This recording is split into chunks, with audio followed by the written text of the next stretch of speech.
السلام علیکم یا رسول اللہ صلی اللہ علیہ وسلم۔ اعوذ باللہ من الشیطان الرجیم، بسم اللہ الرحمن الرحیم۔ ان الذین کفروا سواء علیہم اانذرتہم ام لم تنذرہم لا یؤمنون۔ اس سے پہلے ایک یہ آیت میں اللہ تبارک و تعالیٰ نے دوستوں کا ذکر فرمایا، یعنی جو ایمان والے لوگ ہیں ان کی صفت بیان فرمائی۔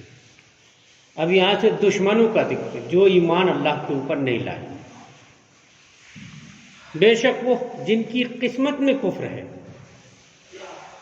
یعنی جو علم الہی میں طے ہے کہ یہ کافر ہی پیدا ہوئے، کافر ہی مریں گے، انہیں برابر ہے چاہے تم انہیں ڈراؤ یا نہ ڈراؤ، وہ ایمان لانے والے نہیں۔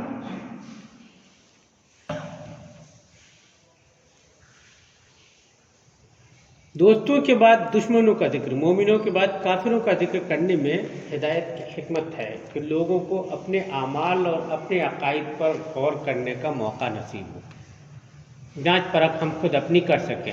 اس سے پہلے کون اللہ کے دوست ہیں تو بتا دیا، ایسے ایسے صفات والے اللہ کے دوست ہیں۔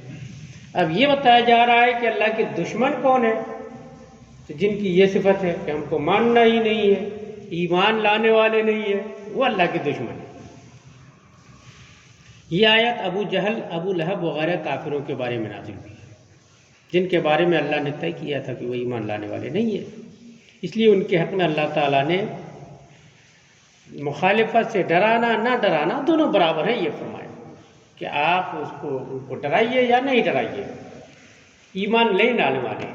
اب یہاں پہ ایک بات پیدا ہوتی ہے کہ جب وہ ایمان لانے ہی والے نہیں ہیں، یہ طے ہی ہے، اللہ ہی نے فیصلہ کر دیا، تو پھر ان تک پیغام خداوندی پہنچانے کا کیا حاصل؟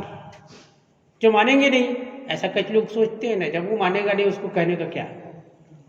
اصل میں ہمارے رسول کو اللہ تبارک و تعالیٰ نے رسالت عامہ عطا فرمائی ہے، تو رسالت عامہ کا تقاضا یہ ہے کہ مانے نہ مانے یہ ان کا گھاٹا ہے، رسول تو اپنا کام پورا ہی کریں گے، قبول کرے نہ کرے۔ آج بھی کچھ لوگ ایسا سوچتے ہیں نا، ان کو سمجھانا بیکار ہے، تو سمجھانا کبھی بھی بیکار نہیں ہوتا۔ آپ اللہ کی دعوت و تبلیغ کا کام کریں گے، آپ پہنچائیں گے، آپ اس کا اجر پائیں گے، آپ کو اس کا ثواب ملے گا۔ اگر سامنے والا قبول نہیں کرتا ہے تو اس کا گنہ گار وہ ہے، اس کی آفت اس کے اوپر جائے گی۔ اور اگر کوئی کفر کا معاملہ ہے، آپ اس کو سمجھائیں، وہ نہیں مان رہا ہے، کفر پر مصر ہے، تو اس کا عذاب ہی بڑھنے دو، ہمارا ثواب بڑھنے دو، کیونکہ ہم کو سمجھانے کی وجہ سے، دعوت دینے، سمجھانے، تبلیغ کرنے کی وجہ سے ہم کو ثواب حاصل ہوگا۔ وہ جتنا انکار کریں گے اتنا ہی عذاب بڑھے گا۔ تو جو اللہ کے دشمن ہیں وہ اسی لائق ہے کہ ان کو زیادہ سے زیادہ عذاب ہو۔ تو ان لوگوں کو اللہ نے ان کے بارے میں فرمایا وہ ایمان لانے والے نہیں، چاہے آپ انہیں ڈراؤ یا نہ ڈراؤ۔ مسئلہ، اگر قوم پند پذیر نہ ہو، یعنی اگر کہیں ایسی قوم ہو جائے، ایسی جماعت ہو کہ ان کو نصیحتیں کرو مانتے نہ ہوں، قبول نہیں کرتے ہوں، تب بھی نصیحت کرنے والے کو نصیحت کرنے کا ثواب ملے گا۔ اس آیت میں حضور کو اس بات کی تسلی بھی دی گئی، کیونکہ سرکار کی قوم کے ہی لوگ تھے، وہ قریش کے ہی لوگ تھے نا، ابو جہل، ابو لہب تو حضور کا چچا تھا۔ کچھ لوگ ابو جہل کو بھی چچا بولتے ہیں، ابو جہل چچا نہیں تھا، وہ دوسرے قبیلے کا تھا، مگر تھا قریش کا ہی، وہ بنو مخزوم میں سے تھا، اور حضور بنو ہاشم میں سے تھے، الگ الگ کنبے تھے۔ بہرحال تو حضور یہ چاہتے تھے، چونکہ آپ جانتے تھے کہ جہنم کس بڑی بلا کا نام ہے اور جنت کس بڑی نعمت کا نام ہے، اور یہ کچھ نہ ہو تو اللہ کی رضا ہی حاصل کر لینا کتنی بڑی نعمت ہے۔ آپ چاہتے تھے کہ زیادہ سے زیادہ لوگ ایمان میں داخل ہوں۔ اسی کے بارے میں آگے ایک جگہ حضور کی تعریف کرتے ہوئے اللہ نے فرمایا، حریص علیکم بالمؤمنین رؤوف الرحیم، میرے محبوب تمہارے ایمان لانے کے لالچی ہیں، وہ زیادہ سے زیادہ خواہش رکھتے ہیں کہ تم سب ایمان لاؤ، مسلمانوں پر بہت زیادہ مہربان ہیں، وہ مہربان چاہتے ہیں کہ سب ایمان لائیں اور جنت کا مزہ پائیں۔ اب حضور کو یہ تسلی اللہ نے دیا کہ آپ نے اپنے طور پر کام تو مکمل کیا، ہر طرح سے سمجھایا، ہر طرح جو رسول کر سکتا تھا آپ نے کیا. اب ایمان نہیں لا رہے ہیں تو آپ ان کے لیے رنجیدہ نہ ہو، اپنا دل چھوٹا نہ کریں، آپ تسلی رکھیں، آپ کو آپ کے کام کا اجر و صلہ اللہ دے گا. یہ جو ایمان نہیں لا رہے ہیں یہ ان کی اپنی قسمت ہے.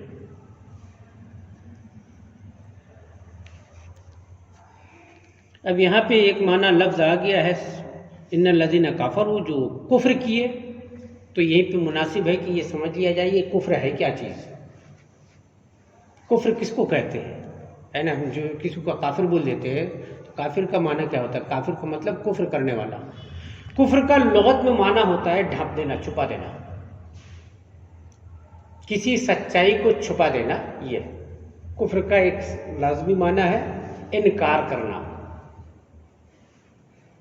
کفر کا انکار کرنے والا جو معنی ہے، تو کس چیز سے انکار کرنے کو شریعت میں کفر کہا جاتا ہے؟ سب سے پہلے تو اللہ کی ذات یا صفات میں سے کسی کا انکار کیا جائے، یہ کفر ہے. اللہ تبارک و تعالیٰ نے جتنے احکام یقینی طور پر جتنے اخبار دیے ہیں، مثلا کسی نبی کا انکار کرنا، کسی کتاب کا انکار کرنا، ضروریات دین جتنی ہیں ان میں سے کسی کا بھی انکار کرنا.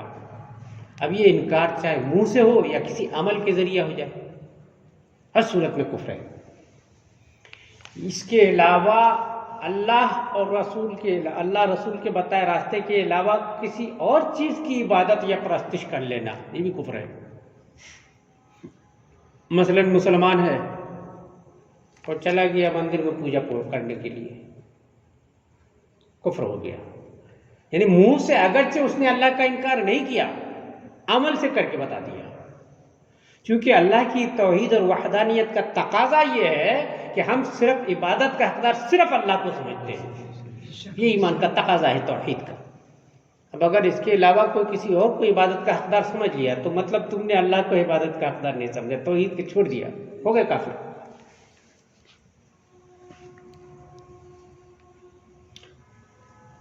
کفر کے معنی ہے اللہ تعالیٰ کے وجود یا اس کی وحدانیت یا کسی نبی کی نبوت یا ضروریات دین میں سے کسی چیز کا انکار، یا کوئی ایسا فعل جو شریعت کے نزدیک کفر کی دلیل ہو.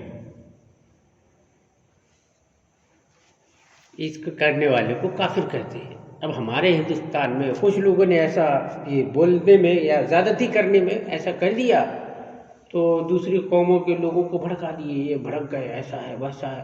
اب وہ کفر کا معنی یہ ہے انکار جس نے کیا اللہ کا. سب سے پہلی بات، اللہ کا جس نے انکار کیا وہ کافر ہے. رسول کا جس نے انکار کیا وہ کافر ہے. اب وہ منہ سے کرے، عمل سے کرے، کام سے کرے، دل میں رکھے، ہر صورت کافر ہے. وہ ایمان لانے کے نہیں. ختم اللہ علی قلوبہم وعلی سمعہم وعلی ابصارہم غشاوۃ ولہم عذاب عظیم. اللہ نے ان کے دلوں پر اور کانوں پر مہر کر دی اور ان کی آنکھوں پر گھٹا ٹوپ ہے اور ان کے لیے بڑا عذاب ہے. مطلب یہ ہے کہ کفار دلالت و گمراہی میں ایسے ڈوبے ہوئے ہیں کہ حق بات کے دیکھنے، سننے، سمجھنے سے محروم ہو گئے. وہ ان کو دیکھ کے بھی سمجھ میں نہیں آتا کہ حق کیا ہے. ان کو حق بات سنائی جاتی ہے تو قبول نہیں کرتے، وہ حق بات کو سمجھنے کے لیے تیار ہی نہیں ہوتے. یہ ان کافروں کا بیان ہے جن کا ذکر پہلے چل رہا ہے. یہ ایسے گمراہی میں ڈوبے ہوئے ہیں، وہ انکار کرتے ہیں. جیسے کہ کسی کے دل اور کانوں پر مہر لگ چکی ہو کہ کچھ بات اندر جا ہی نہیں رہی ہو، اس طرح سے کافر لوگوں کا حال ہو گیا. اسی لیے اللہ تعالیٰ نے فرمایا کہ ان کی دلوں پر مہر لگ چکی ہے، یہ ایمان لانے والے نہیں، یہ ایمان سے محروم ہی رہیں گے. مسئلہ اس آیت سے معلوم ہوا کہ بندوں کے افعال بھی تحت قدرت الہی ہیں. یعنی کوئی بندہ ایمان لائے گا نہیں لائے گا، یہ بھی اللہ کا فضل و احسان ہی ہے. وہ نہ چاہے تو کوئی ایمان بھی نہیں لا سکتا. اب یہاں پہ ہمارے لیے شکر لازم ہو جاتا ہے کہ ہم ایمان والے ہیں، تو ہمارے اپنے چاہنے سے نہیں، ہمارے رب نے ہم کو چاہا ہے. سمجھ گئے؟ ہم اگر 5 میں سے 4 وقت پڑھتے ہیں، 3 وقت نماز پڑھتے ہیں، تو یہ ہمارا پڑھنا کیا ہے؟ اس نے ہم کو توفیق بخشی ہے تو ہم پڑھتے ہیں. نہ اس کو اپنا کمال مت شمار کرو، اس کو یہ شمار کرو کہ اللہ کا احسان در احسان ہمارے اوپر ہے. کروڑوں بندے ہیں جو اس کی عبادت کی طرف مائل نہیں ہوتے، اس نے ان کروڑوں میں سے، لاکھوں میں سے ہم کو توفیق دی، اس کا شکریہ ادا کرنا چاہیے. ہمارے یہاں ایک غلط روش یہ چل چکی ہے، یہ بھی شیطان کا ایک ورغلانہ ہے۔ اگر کوئی بھائی ہمارا نماز پڑھنے لگتا ہے، مان لو 5 وقت ہی پڑھ رہا ہے، تو کوئی دوسرا نہیں پڑھ رہا ہے تو اس کے بارے میں ہین بھاونا جس کو بولتے ہیں، یہ اپنے دل میں سمجھتا ہے کہ یہ کیا چیز ہے۔ اگر آپ نے یہ سمجھا تو سمجھو کہ شیطان نے آپ کی راہ مار لی، آپ نے 5 وقت نماز پڑھی مگر شیطان نے پھر بھی آپ کو شکار کر لیا، کیونکہ آپ نے اگر پڑھا تو اس میں آپ کا کیا ہے؟ وہ تو احسان اللہ کا ہے کہ اس نے آپ کو توفیق دیا ہے نا۔ اب آپ کا اس میں تب ہوتا کہ آپ اس توفیق کو شکریہ کے ساتھ بچائے رکھیں جو اللہ نے آپ کو دیا۔ آپ نے نماز پڑھی، اب اس نماز کی وجہ سے آپ کوئی اور برائی اپنے اندر داخل نہ ہونے دیں، تب وہ کمال ہے، تب آپ کا کام ہوگا۔ مگر آپ نے اگر یہ سوچ لیا ہے کہ میں نمازی ہوں، یہ بھی نمازی ہے، تو ہو گیا، آپ تو شکار ہو گئے شیطان کے۔ یہ ایک صرف نماز کی بات ہے، پورے عبادتوں کا معاملہ یہی ہے، سمجھ گئے؟ تو اگر کوئی عبادت یا کوئی نیکی کرنے کی ہم کو توفیق ملتی ہے تو شکریہ ادا کرنا چاہیے، ہے نا۔ خواجہ فضیل بن عیاض رحمۃ اللہ تعالیٰ علیہ ایک دن اپنے کچھ دوستوں کے ساتھ سوچے کہ ایک دم تنہائی میں اللہ کی عبادت کریں گے، چاہے کوئی نہ دیکھے، بستی سے دور جنگل میں چلے گئے اور رات بھر قیام کر کے نوافل ادا کیے، سمجھ گئے؟ ہمارے یہاں تو ہم نماز پڑھتے ہیں تو کوئی دیکھتا ہے تب اچھا لگتا ہے، کوئی نہیں دیکھتا ہے تو جلدی جلدی نپٹا کے نکل لیتے، کوئی انتظار کر رہا ہوتا ہے تو نماز کو لمبی کر دیتے۔ یہ بھی ریاکاری ہے۔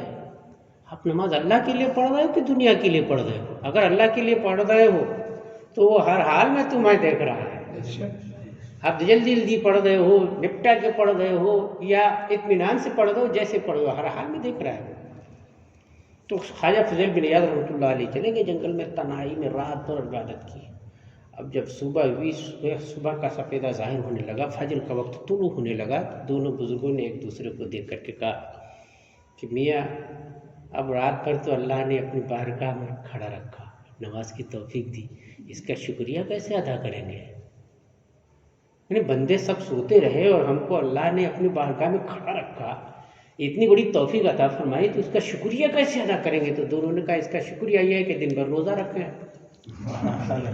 یہ ایسے ہوتے دوستوں کا معاملہ یہ رہتا ہے۔ ہاں تو بات چلی، اللہ نے ان کے دلوں پر یعنی کافروں کے دلوں پر اور کانوں پر مہر کر دی، اور ان کی آنکھوں پر گھٹا ٹوپ ہے، اور ان کے لیے بڑا عذاب ہے۔ وَمِنَ النَّاسِ مَن يَقُولُ آمَنَّا بِاللَّهِ وَبِالْيَوْمِ الْآخِرِ وَمَا هُمْ بِمُؤْمِنِينَ۔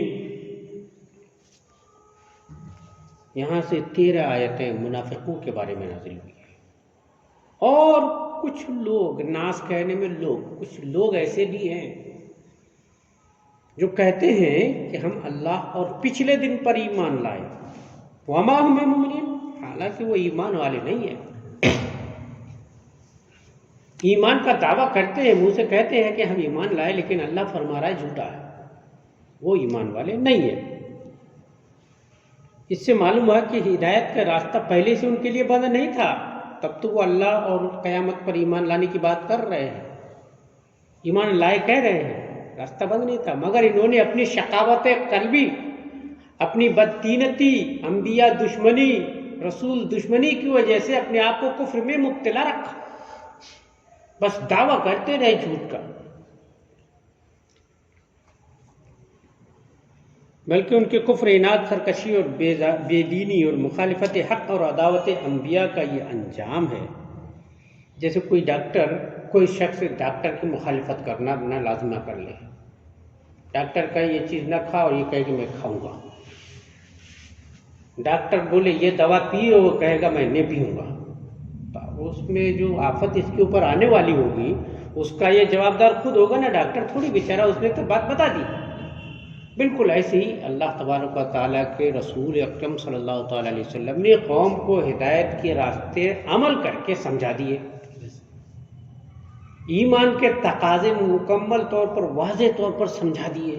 اب اس کے بعد بھی اگر کوئی اس کی مخالفت پہ کمر بستہ ہے نا، جیسے ابھی کچھ لوگ ابھی تک ایمان والا اپنے آپ کو کہتے ہیں، ایمان والا کہنے والوں میں بہت سے کافر ہیں، کہتے ہیں ایمان والے ہیں، کلمہ پڑھتے ہیں، نماز پڑھتے ہیں، روزہ رکھتے ہیں، دکھاتے ہیں، مگر اس کے باوجود رسول اللہ صلی اللہ تعالیٰ علیہ وسلم کی جو شان ہے اس شان کے مطابق قبول نہیں کرتے۔ اللہ کی جو شان ہے اس شان کے حساب سے اللہ کو قبول نہیں کر رہے ہیں۔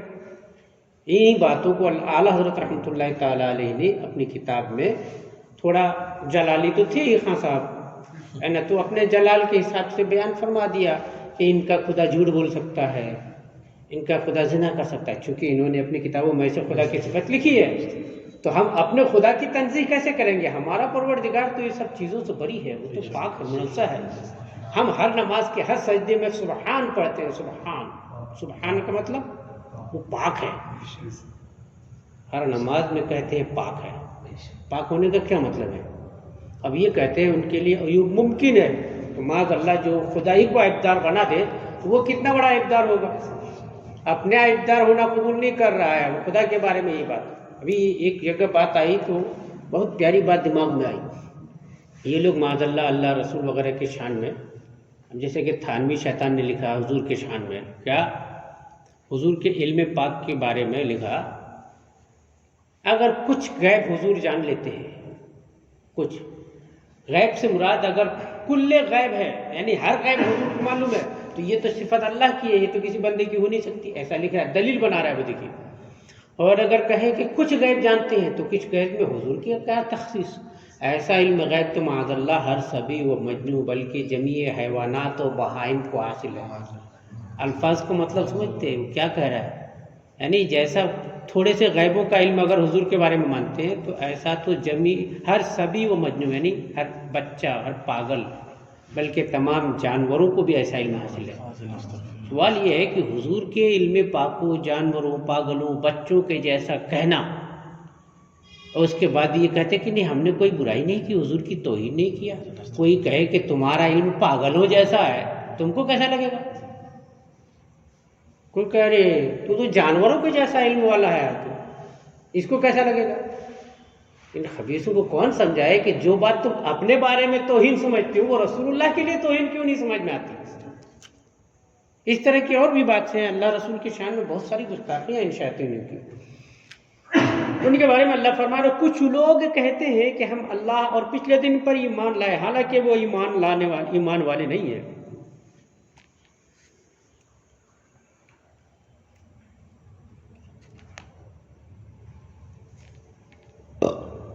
یہاں پہ ایک بات اور عرض کر دینا ضروری ہے، کچھ لوگ کہتے ہیں، اس لوگ کہنے میں لوگ کا جملہ جو آدمی، کچھ انسان، اس میں ایک لطیف رمز ہمارے بزرگوں نے یہ دیا ہے کہ دو پہلو ہیں اس میں۔ ایک تو تعجب والی بات ہے کہ ایسے بھی انسان ہی ہوتے ہیں، ایسے لوگ بھی آدمی بھی ہیں، آدمی ہیں جو اتنے بڑے فریب والی باتیں اپنے دل میں رکھتے ہیں، اتنا فریب کہ اپنے آپ کو دعوے دار ایمان کا کہتے ہیں اور اللہ کہتا ہے نہیں جھوٹ والے ایمان والا نہیں، اللہ کو کہنا پڑتا ہے، ایسے بھی لوگ ہی ہوتے ہیں۔ یہ ایک تعجب والا پہلو ہے۔ اور ایک دوسرا پہلو یہ ہے کہ یہ ایسے گھٹیا ہیں کہ انسان ہونے کے علاوہ ان کے پاس اور کوئی صفت ہی نہیں کہ اس صفت کے ساتھ اس کا ذکر کیا جائے۔ جیسے اللہ تبارک و تعالیٰ نے کسی کا بیان فرمایا، جیسے حضرت لقمان، تو حکمت کے ساتھ اس کا بیان فرمایا، اور بھی انبیاء کرام کا، بزرگان کا، جن جن کا اللہ نے ذکر فرمایا، یا ہمارے یہاں بھی اگر کسی کا ذکر ہوتا ہے تو اس کے القاب و آداب، اور کچھ نہیں یاد ہے تو مسلمان دوسرے مسلمان کو کہتا ہے، جیسے سلام بھائی، بھائی بولتے ہیں، کچھ تو لگاتے ہیں۔ یہ ایسے ناہنجار ہیں کہ ان کو اللہ نے انسان کہہ دیا، یہی بہت بڑی بات ہے، یہ آدمی ہی ہیں۔ اچھا یہاں سے ایک اور پہلو ہے، اسی آدمی کہنے میں کسی کا ذکر، کسی لقب اور کسی آگا پیچھا کے بغیر صرف آدمی کہنے میں توہین کا پہلو رہتا ہے، توہین۔ اسی لیے جگہ جگہ قرآن پاک میں اللہ تبارک و تعالیٰ نے نبیوں کو بشر، جن لوگوں نے کہا بشر، آدمی، بشر کہنے والوں کو جگہ جگہ اللہ نے قرآن پاک میں کافر فرمایا ہے، کیونکہ یہ تم ہمارے نبیوں کو آدمی بولتے ہو۔ حالانکہ تمام انبیاء آدمی تھے، لیکن آدمی ہونے کے ساتھ ساتھ مرتبے والے تھے، انبیاء تھے، وہ نبی تھے، رسول تھے، ہے نا؟ تو تم ان تمام صفات کو چھوڑ کے آدمی کہتے ہو۔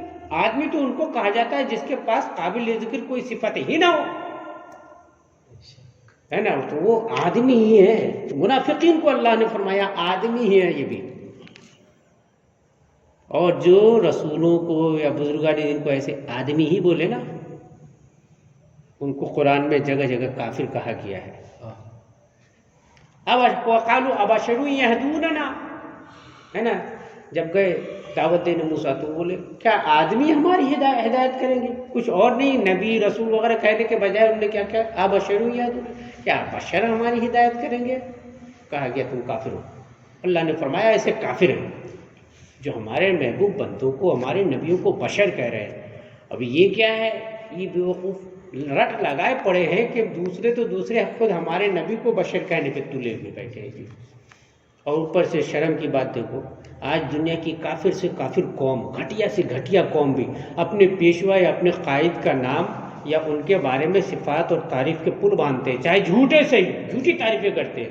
یہ کیسے ناہنجار اپنے آپ کو امتی کہلاتے ہیں، اپنے آپ کو کہتے ہیں ہم ان کا کلمہ پڑھتے ہیں، پھر انہیں کی زندگی میں عیب ڈھونڈ رہے ہیں. جہاں بے عیب اللہ نے ان کو پیدا فرمایا، بے عیب ہے، مگر پھر بھی یہ نہیں ہے تو بنا رہے ہیں. سمجھ گئے. علامہ مشتاق احمد نظامی ایک جگہ ایک ایسا بیان فرمایا کہ ایک دیوبندی مناظر، ایک سنی مناظر، ایک وہابی ایک سنی مناظرہ کیے، کئی دنوں تک ان کا چلتا رہا، کئی دنوں تک کوئی بات نتیجے پہ نہیں پہنچ رہے تھے. دوسرے دن جو ہے نا، آخر میں دن سنی مناظر نے کہا کہ بھائی ایسا کر، ایک بات بتا، اپنے دل کی لے لے. دلیلیں اور بحثیں بہت ہو گئی. تو رات بھر کتابیں چھانتا ہے، کیا ڈھونڈتا ہے بتا. تو رسول اللہ کی عیب اور کمی اور نقصان ڈھونڈتا نہیں ڈھونڈتا، کتابیں چھان چھان کے میں کوئی بات پالوں ڈھونڈتا ہے. اور میں رات بھر کتابیں چھانتا ہوں اور یہ ڈھونڈتا ہوں کہ رسول اللہ کے تعریف و کمالات و توصیف بیان کروں. اب تو اپنی قسمت دیکھ، میں اپنی قسمت دیکھوں. حق کون ہے ذرا دل سے سوچ. فوراً وہ توبہ کر کے کلمہ پڑھ کے سنی ہی ہو گیا. اس نے سوچا کہ بات تو صحیح ہے یار، میں جس رسول کا کلمہ پڑھتا ہوں رات بھر ان کی زندگی میں برائیاں ڈھونڈ رہا ہوں. دنیا کی تمام قومیں اپنے قائد اور اپنے پیشوا کی جھوٹی تعریفیں کر کے آسمان پہ چڑھانے پہ تلے ہیں، اور یہ ناہنجار جس رسول کا کلمہ پڑھتے ہیں ان کی زندگی میں عیب ڈھونڈنے میں لگے ہوئے ہے نہیں ہے، مگر بنا رہے زبردستی. جس کو اللہ نے بھی عیب پیدا فرمایا ہو، اس کی زندگی میں کون عیب ڈھونڈ سکتا ہے؟ وہ تو ہے سکتا ہی نہیں. اب یہ زبردستی کے بناتے ہیں. اب کچھ نہیں ملا تو بول دیے ایسا علم تو جانوروں، پاگلوں، بچوں کو ہے. ان کے مطلب کئی پاگل پن دیکھیں گے نا تو حد کر دی ان لوگوں نے پاگل پن کی. ایک صاحب کہتے ہیں نبی تو اپنی امت سے عمل میں نہیں علم میں ہی ممتاز ہوتے ہیں، یعنی نبی کا علم ہی امت سے بڑا ہوتا ہے. اور ایک صاحب لکھتے نہیں، ان کا علم، نبی کا علم اگر غیب کی بات کرتے ہو تو بچوں پاگلوں جیسا ہے. یعنی ایک صاحب نے کہا علم میں بڑا، دوسرے نے کہا اس میں بھی ہٹا دو، اس سے بھی ہٹا دو. اور بعد میں تو دارالعلوم کی جو تعریف میں کتاب چھاپی تو اس میں تو حد سے بھی آگے گزر گئے. خواب گڑھ دیا، سیدھے سے ایسے منہ کہہ نہیں سکے تو خواب میں. بعض علماء نے، بعض بزرگوں نے حضور کو خواب میں دیکھا. کیا خواب میں دیکھا؟ اردو میں کلام کرتے ہوئے محسوس کیا، سنا. حضور سے پوچھا کہ حضور آپ کو یہ کلام کہاں سے آ گئی؟ میں نے آپ تو عرب ہو، اردو کہاں سے جان لیے؟ تو حضور فرماتے ہیں دیکھو جب سے دارالعلوم کے علماء سے میرا تعلق ہوا ہے تو میں اردو آ گئی ہوں. نہیں، شیطان یہ بتانا یہ چاہتے ہیں کہ دارالعلوم کے طفیل میں حضور اردو سیکھ لیے. بیوقوفوں کو پتہ نہیں حضور کے قدموں کا صدقہ اتار کر اللہ تبارک و تعالیٰ نے 7 لاکھ زبانوں کا علم حضرت آدم کو دیا تھا. سبحان اللہ. کتنا؟ 7 لاکھ. آئے گا اسی سورہ میں اس کا بیان آئے گا انشاءاللہ. 7 لاکھ زبانوں کا علم اللہ نے حضرت آدم کو دیا تھا، اور تمام نبیوں کا علم حضور کو عطا فرمایا اللہ نے. یہ کہتے ہیں اردو حضور کو ان نے سکھا دیا. شیطانی کی حد دیکھو، ایک دم نیچے اتارنے کے اوپر تل گئے. جیسے بھی ہو اپنا بس اپنی کرسی اوپر جانی چاہیے، چاہے اس میں رسول کی شان گھٹانی پڑے کسی کی بھی. تو گھٹا اسے کسی کے نہ گھٹا ہے نہ گھٹے، بڑھاتا ہے تجھے اللہ تیرا، اللہ تعالیٰ تیرا. جس کو شان اللہ نے عطا فرمائی ہو اسے کون گھٹا لے گا؟ یہ شیطان گھٹانے کے چکر میں خود گھٹ گئے. بڑی خوشی حاصل ہوئی. ابھی 2 دن پہلے جمعہ کو سعودی گورنمنٹ نے حکم جاری کیا کہ تبلیغی جماعت کے خلاف بیان کرو تمام مسجدوں میں. اور آج حکم جاری کر دیا کہ جو اہل حدیث شیاطین ہیں غیر مقلد ہندوستان کی، ان کی کتابوں کو بین کر دو. سعودی عرب کی خالی بین نہیں، سعودی لائبریریوں میں رکھی ہوئی ان کو آتش برد کر دو، جلا ڈالو. وہ رہنا ہی نہیں چاہیے، کبھی نہ کبھی وہ گمراہی پھیلائیں گے. اب ان بیچاروں کی بھی آنکھ شاید کہیں سے کھل رہی ہو، یا اللہ نے ہدایت دی ہو، یا دکھانا چاہتا. کہنے کا مطلب یہ ہے کہ یہ شیاطین حضور کی زندگی میں عیب ڈھونڈ رہے ہیں. کچھ لوگ کہتے ہیں کہ ہم اللہ اور پچھلے دن پر ایمان لائے، اور وہ ایمان والے نہیں. یخادعون اللہ والذین آمنوا وما یخدعون الا انفسهم وما هم یشعرون. یہ فریب دینا چاہتے ہیں اللہ اور ایمان والوں کو. یہ منافقین ایسا کیوں کرتے ہیں؟ ایمان کا دعویٰ کیوں رکھتے ہیں؟ اچھا، یہ ایمان کا دعویٰ اس زمانے کی منافقین کی بات ہو گئی. آج کے زمانے کی منافقین کی میں بتاؤں اگر، تو یہ جہاں جاتے ہیں اپنے آپ کو سنی کہتے ہیں، سنی کہتے ہوئے گھستے ہیں. بعد میں پتہ چلتا ہے کہ اس سنی میں کتنا گناہ ہے نا. کبھی نہیں کہے گا کہ ہم تبلیغ جماعت دیوبندی وہابی آئے ہیں، ہم کو نماز پڑھنے دو، ہم دو چار اللہ رسول کی باتیں کریں گے. کبھی نہیں کہے گا. وہ سنی اپنے آپ کو بتائے گا. اور جب تک ہمارے سنی سمجھ پائیں کہ یہ کیا ہے، وہ کئیوں کو ناپاک کر چکے ہوتے ہیں. سمجھ گئے؟ ایک مرتبہ منڈلا میں ایک جگہ ایک تار کی پارٹی تھی، تو 2 جج صاحب اس مرتبہ مسلمان جج تھے وہاں. دونوں کی دعوت تھی. بڑے لوگ ہیں تو ان کے زیادہ سرکاری افسران کو زیادہ پھوکا، اور ان کے لیے شان سے ایسا بچھایا. اب اتفاق سے دونوں میں سے ایک سنی تھا، سمجھ گیا، اور ایک وہابی تھا. اور سنیوں میں چپ رہنے کی عادت ہوتی ہے، کسی معاملے میں بولتے کم ہیں. وہابی لوگ جہاں جاتے ہیں وہاں خرابی پھیلاتے ہیں. ان کو حق ہے خرابی پھیلانے کا. دنیا میں جہاں کہیں ہے کوئی خرابی، اصل میں ڈھونڈے اس کے پیچھے ہے وہابی. تو اپنا بڑبڑ شروع ہو گیا مجھے دیکھ کر کے. اب مجھے بولے وہ آپ کے یہاں 2 منٹ بعد افطار کا شیڈیول کہاں سے آیا؟ میں نے کہا تمہارے یہاں 2 منٹ پہلے کہاں سے آیا بتاؤ. تو گھڑی ٹائم بتاتی ہے. آج کل تو ایسا ہو گیا. میں نے کہا سنو، تم گھڑی پہ کلمہ پڑھے ہو کیا گھڑی کا؟ ہم نے دل کا روزہ رکھا ہے احتیاطی طور پر، کیونکہ گھڑی مشین ہے، مشین کے اوپر اپنے عمل کی بنیاد نہیں رکھی جا سکتی. احتیاط کے طور پر ہم 2 منٹ بعد افطار کرتے ہیں. گھڑی ہم بھی دیکھتے ہیں. اب اس پہ جو ہے نا شروع ہو گئے. وہ جو سنی جج تھا بیچارہ سنتا رہا. اب یہ دنیا بھر کی تعریفیں کرتا رہا. اس میں 2-4 سنی بھی تھے جو حج کر آئے تھے. کچھ سنی بھائی لوگ بھی حج کر کے آتے ہیں نا، تو خوب بتاتے دیکھو یہاں ہم لوگ اتنی اگربتی جلاتے ہیں، رسول اللہ کے مزار پہ اگربتی نہیں جلی، وہاں نہیں جلاتے، چادر وادر نہیں چڑھاتے. وہاں جا کے گمراہ ہو کے آ جاتے ہیں کچھ لوگ. وہ شروع کر دیا، ایک ابو حاجی نام سے تھا، وہ شروع کر دیا. اب یہ بیچارہ سنی چپ چپ دیکھتا رہا. یار یہ لوگ تو بیچارے مولوی صاحب کو گھیر لیے، ایسا لگتا ہے سپونے کی طرح سنتا.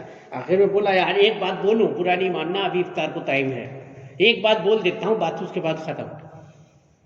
آج سے 100 سال پہلے ہندوستان میں 2 ہی فرقے تھے، سنی اور شیعہ. یہ جہاں جہاں تبلیغ جماعت گئی نا، ہر مسجد میں لڑائی ہوئی. یہ ان کی تبلیغ کا اتنا بڑا فیض کہ مسلمانوں کو گھر گھر میں لڑا دیا. اس سے زیادہ اور دین کیا ہوگا؟ ایسا بتایا نا تو سامنے والا چپ ہی ہو گیا. تو یہ ایک سچائی ہے کہ یہ جہاں گئے فساد پھیلائے، اور اس کے بعد پھیلاتے فساد ہے، کہتے نہیں ہم تو سدھار رہے ہیں. دیکھیے آگے وہ بات منافقین کی اللہ تعالیٰ خود بیان فرما رہا ہے. کیا فرما رہا ہے؟ وہ فریب دینا چاہتے ہیں اللہ اور ایمان والوں کو، اور حقیقت میں وہ خود اپنی جانوں کو فریب دیتے ہیں. حالانکہ وہ سمجھ نہیں پا رہے ہیں. وہ سمجھتے ہیں یہ فساد کر کے ہم ثواب کما رہے ہیں. وہ خیر ہے فساد، لیکن اس کو سمجھتے ہیں ہم ثواب کما رہے ہیں، اس کا بدلہ ملے گا. فی قلوبہم مرض فزادہم اللہ مرضا ولہم عذاب علیم بما کانوا یکذبون. اور ان کے دلوں میں بیماری ہے، کفر اور نفاق کی بیماری چھپی ہوئی ہے. ان کے دلوں میں بیماری، دل بیمار ہے، نفاق ہے. وہ سمجھتے ہیں کہ ہم جھوٹ بول کے پار ہو جائیں گے. وہ سمجھتے ہیں کہ اپنے آپ کو سنی کہہ لینے سے یہ ہم کو مان لیں گے، یا ان کے بیچ میں گھس جائیں گے رشتہ وشتہ کرنے. پہلے تبلیغ جماعت چلتی تھی، اب تبلیغ جماعت دکھ رہی ہے. آج کل وہ راستہ دوسرا اپنا لیے ہیں. آج وہ رشتہ کرتے ہیں گھوم گھوم کے سنیوں میں. سمجھ گئے؟ لڑکا لڑکی جیسا بھی وہ سنی کے گھر میں گھسیں گے. اب مرد لوگ چھوڑ چکے ہیں، عورتیں کام کرتی ہیں ان کے یہاں کی. کہیں نہ کہیں سے رشتہ پھنسا لیے، گھس گئے. اور ہمارے سنی سمجھ نہیں پاتے یہ ہمارے سنیوں میں ایک عیب ہے. یہ سمجھتے ہیں ہم لا کے سنی بنا لیں گے. سمجھ گئے؟ پخانے کو کوئی حلوہ بنا سکتا ہے کیا؟ منڈلا بس اسٹینڈ میں ایک مرتبہ ایسے میں بیٹھا تھا تو ایک شرابی ہے نعیم نام سے، نمو نمو بولتے ہیں اس کو، کنڈکٹر ہی کرتا تھا، شام کو چڑھا لیتا تھا. تو متین بھائی کے ہوٹل میں ہم لوگ بریانی کھا رہے تھے، وہ آیا بولے یار مولانا ایک بات بتانا. بہت دیر سے بحث چل رہی تھی، وہ متین بھائی اور کئی لوگ تھے، وہ یہ بات کر رہے تھے کہ یار سنی لوگ وہاں بھی ہو جاتے ہیں، کوئی وہاں بھی سالا سنی نہیں ہوتا، ایسے ان کا انداز جو بولنے کا ہے. اب ڈرائیور کنڈکٹر بس والے کا بھاشا ایسی شروع ہو گئے. میں بریانی کھا رہا تھا، وہ نمول ڈھونڈتا ہوا آیا، بولے ایک بات بولوں مولانا. میں نے کہا سب بول ہی رہے تو کیوں چپ رہے گا، تو بھی بول دے. وہ پیا ہوا تھا، بولے دیکھو یہ جو بریانی کھا رہے ہو کل صبح کیا ہوگا اس کا. میں نے کہا ہضم ہو جائے گا یار، کیا ہوگا، اللہ چاہے گا تو ہضم ہو جائے گا. نہیں اس کے بعد کیا ہوگا. میں نے کہا اس کو نکال پھینکیں گے. بولے جو نکل جائے گا نا یہ کیا سے کیا ہو گیا معلوم ہوا. میں سمجھ نہیں پا رہا ہوں یہ کیا کہنا چاہتا ہے. ایک تو پیا ہوا تھا، آدھی بولی نکلتی ہے آدھی چبا جاتا ہے. بولے دیکھو بریانی پیخانہ ہو سکتی ہے لیکن کوئی پیخانے کو بریانی بنائے ایسا نہیں ہوتا. سمجھ گئے نا. بولے یہ ادھر جا سکتا ہے تو سنی مسلمان کو یہ کھا لیتے ہیں، پیخانہ بنا رہا ہے. اب پیخانہ ہو گیا تو وہ حلوہ تھوڑی بنے. وہ ادھر سے واپس اسے لینے آتا. ارے سب لوگ اتنا ہنسے کہ بات تو یار شرابی کی زبان سے نکلی کی، لیکن 100% کی بات ہے.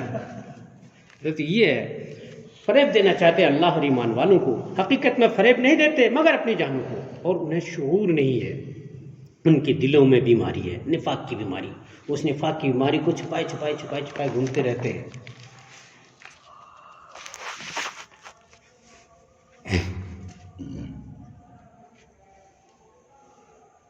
اللہ تبارک و تعالیٰ اس سے پاک ہے کہ کوئی اس کو دھوکہ دے سکے. سمجھ گئے. کیونکہ دھوکہ اس کو دیا جا سکتا ہے جس کا علم ظاہر پر محیط ہو. وہ تو ظاہر باطن ہر ایک سے واقف ہے. آپ کچھ کہو گے تب جانے گا کیا، وہ پہلے سے جانتا ہے. تو جو آگا پیچھا سب کچھ جانتا ہے تو اسے کون دھوکہ دے سکتا ہے. دھوکہ تو اس کو نہیں دیا جا سکتا. ہاں جس نے یہ سوچا اس نے اپنے آپ کو دھوکہ دیا.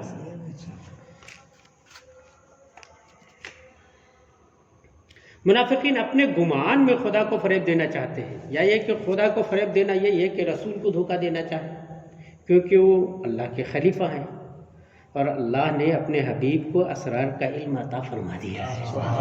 اور منافقین کے جانشین آج جو ہے نا وہ اسی لیے حضور کے علم غیب کا انکار کرتے ہیں تاکہ پھر حضور کو دھوکہ دینے کی بات یہ سوچ سکے. اللہ نے پہلی راستہ بند کر دیا کہ تم کیا دھوکہ دو گے مجھے اور میرے محبوب کو. ہم نے تو ان کو اسرار اور رموز سب سمجھا دی ہے. حضور کے علم کی بات ہے. ایک مرتبہ حضور جوش میں آ گئے، کسی نے پوچھا یہ کیا ہے، کسی نے پوچھا وہ کیا ہے، جوش میں آ گئے. حضور رحمۃ اللہ علیہ تھے، سب مہربانی رہتے، لیکن کبھی جو لوگوں نے وہ جوش دلا دیا تو جلال میں آ گئے. جلال میں فرمایا آج سے قیامت تک کی صبح تک ہر بات بتاؤں گا، پوچھو جو پوچھنا ہے. ایک آدمی کھڑا ہو پوچھا میرا باپ کون ہے، نام بتا دیا. تیرا باپ فلاں ہے. اب لوگ جانتے تھے اس کا باپ یہ ہے، وہ دوسرا باپ نکلا ہے.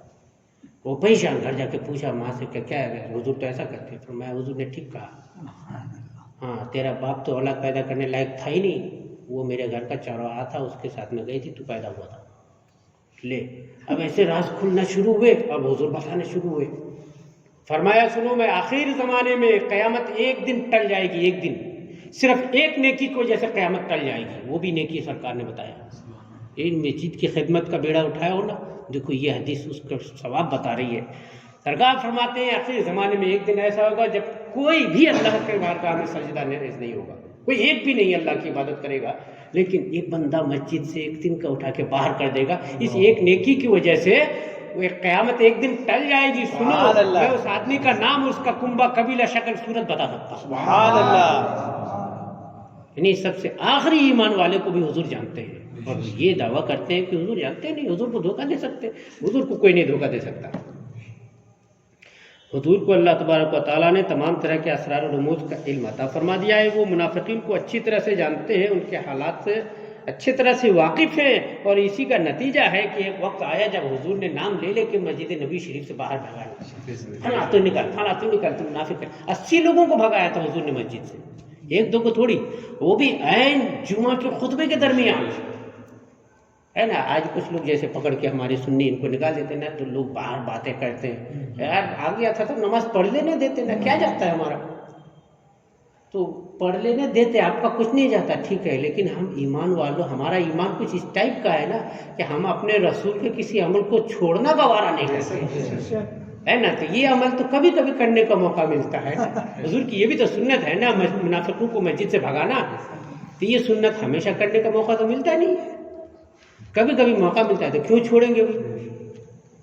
جیسے مثال کے طور پر بسم اللہ کر کے کھانا کھانا، یہ سنت ہے، تو کھانا روز کھاتے ہیں نا، دن میں کئی مرتبہ کھاتے ہیں، تو بسم اللہ کئی مرتبہ پڑھ لیتے ہیں، تو یہ سنت تو ہمیشہ ہماری زندگی میں، وہ وہابیوں کو بھگانا یہ کبھی کبھی نصیب ہوتا ہے، اور کچھ لوگوں کو نصیب ہوتا ہے، سب کو نصیب بھی نہیں ہوتا، تو ایسی سنت یا جو دنیا میں جو چیز کم پائی جاتی ہے نا اس کی قیمت زیادہ ہوتی ہے، سمجھ گئے نا؟ یہ اصول ہے، تو ہم وہ قیمتی چیز کیوں چھوڑ دیں گے؟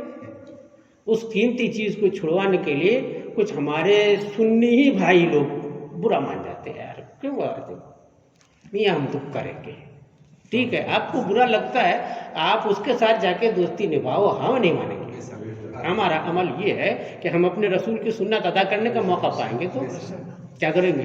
ادا کریں گے۔ فریب دینا چاہتے ہیں اللہ اور ایمان والوں کو، اور حقیقت میں فریب نہیں دیتے مگر اپنی ہی جانوں کو، اور انہیں شعور نہیں ہے، ان کے دلوں میں بیماری ہے، تو اللہ نے ان کی بیماری اور بڑھائی، اور ان کے لیے دردناک عذاب ہے، بدلہ ان کے جھوٹ کا۔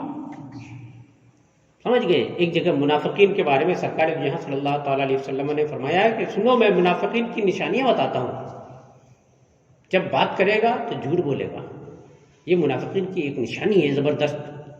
منافق بات میں جھوٹ ضرور بولے گا، کیوں؟ اس لیے کہ جب وہ اللہ رسول کے ساتھ جھوٹا ہو سکتا ہے تو بندوں کے ساتھ کیسا سچا ہوگا؟ وہ بات کرے گا تو جھوٹی بات کرے گا۔ منافقین کی یہ نفاق کی ایک خاص پہچان ہے۔